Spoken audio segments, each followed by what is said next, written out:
Miguel.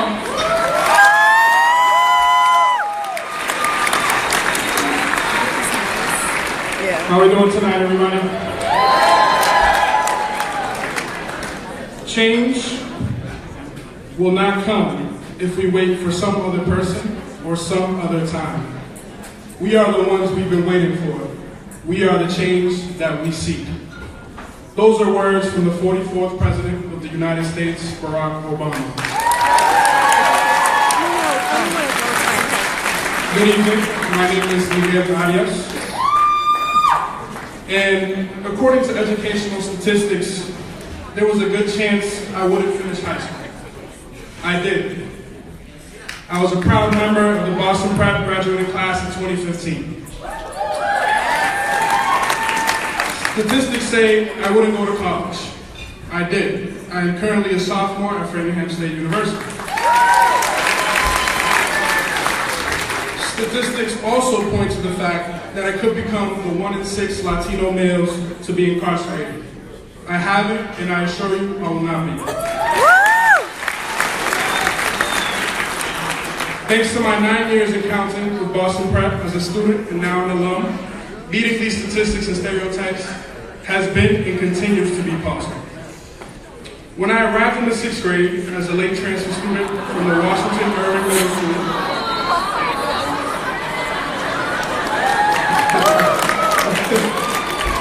I found myself questioning why I was there and why I even had to wear khakis every day.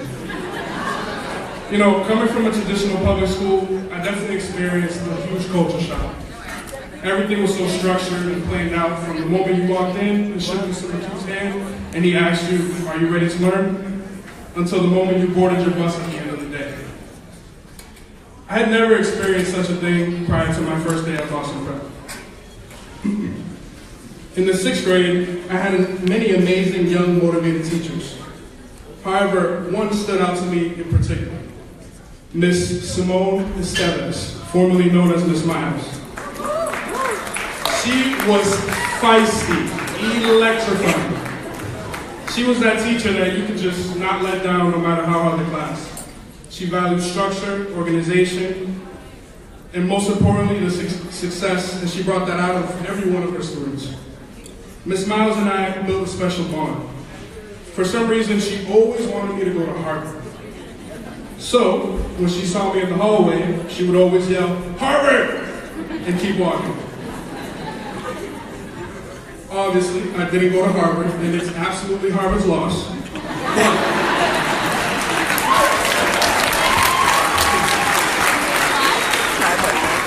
But Miss Miles' words always stuck in my head. It's still there today, motivating me, pushing me to strive to do my best. It was the first time I'd ever really thought about college. She planted that seed that would become my college dreams. I continued to be a motivated student throughout the 6th, 7th, and 8th grade, but in the 8th grade, my behavior began shifting. My demerits piled up. I was sent out of class maybe a few times throughout the year. During this time of my life, I was beginning to face external distractions.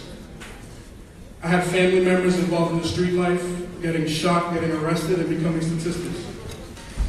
And although I was not actively recruited to take part in any of this, it still affected my life because at the end of the day, it's family. As a young middle schooler, I easily could have chosen that life. When I came home from school every day, I was welcomed by an empty home due to my mom working evenings. I was on my own. I could have went out when my mom wasn't home and taken part of these questionable extracurriculars. But fortunately, I was blessed to have a choice. I chose to not put my mother, who came from the Dominican Republic for a better life, through that pain and suffering. I chose to make her proud.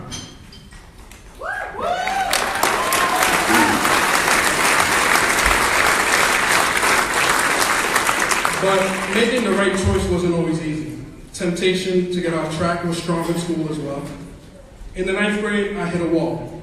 I became the class clown, immature. I cared too much about what my friends thought of me. I began to think that school was somewhat of a joke. I earned my first suspension from school that year. I was slowly building a negative reputation for myself. And because of that, I slowly was becoming familiar with a friendly face at Boston Prep, Mr. Michael Lester. Mr. Lester, the Dean of Discipline at Boston Prep at the time, said to me in his deep, raspy voice, "Miguel, every time you are sent to my office, you are earning money.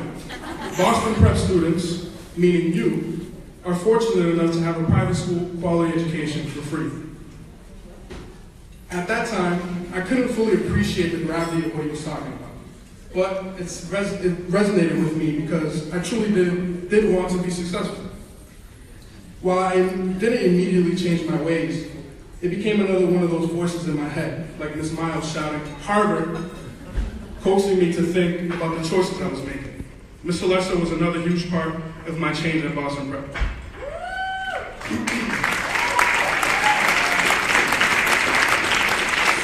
My 11th and 12th grade years were the ones at Boston Prep that I flourished.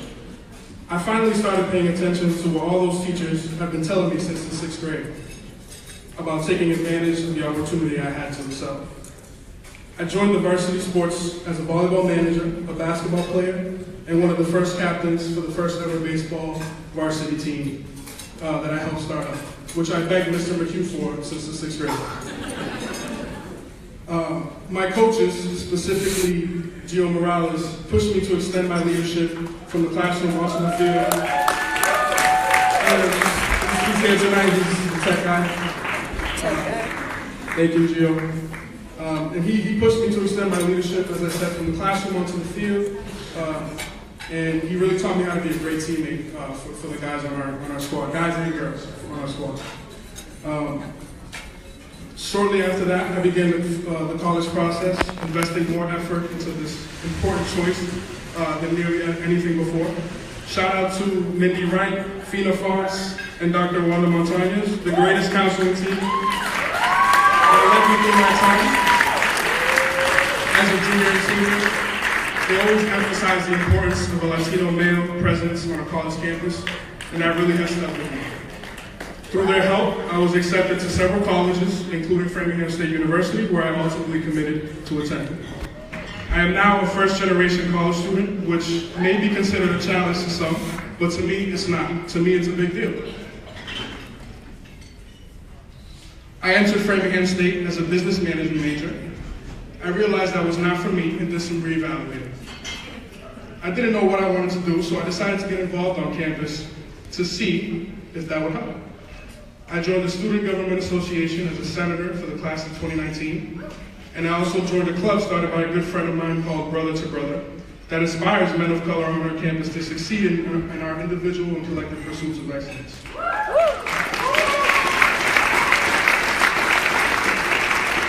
I started as a general member, then I was voted in as the outreach coordinator for the executive board. I am currently the vice president with aspirations to run for president of the club next semester. Through heavy involvement with groups that advocated for social justice, I decided to switch my major into criminology, with goals to become a police officer for the city of Boston. A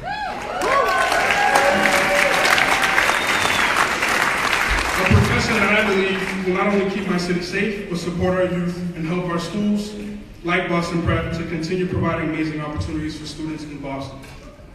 I am building my future every day. Thanks to Boston Prep and the networking skills and events they provide, I have a summer internship with the Boston Police Department.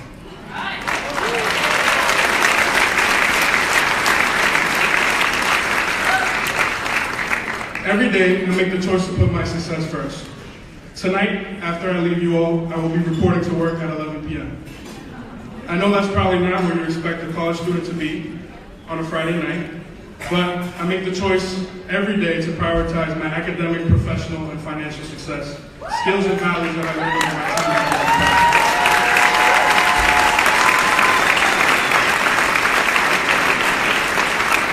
time. In closing, I would like to thank the wonderful teachers like Ms. Miles, Mr. Lester, Mrs. Wright, Dr. Montañez, Ms. Fonts, and Mr. Morales, and so many more for their efforts day in and day out to make all of this possible, for me and for all the students and alumni at Boston Prep. To our current students and alumni in the room tonight, keep working hard and persistent. As we all know, your effort will determine your success. And finally, to those here tonight generously supporting Boston Prep, thank you for believing in our mission and for believing in us. Your support is critical to our success. Please continue to help us not become part of these negative statistics. Please continue to help us build for the future. Thank you.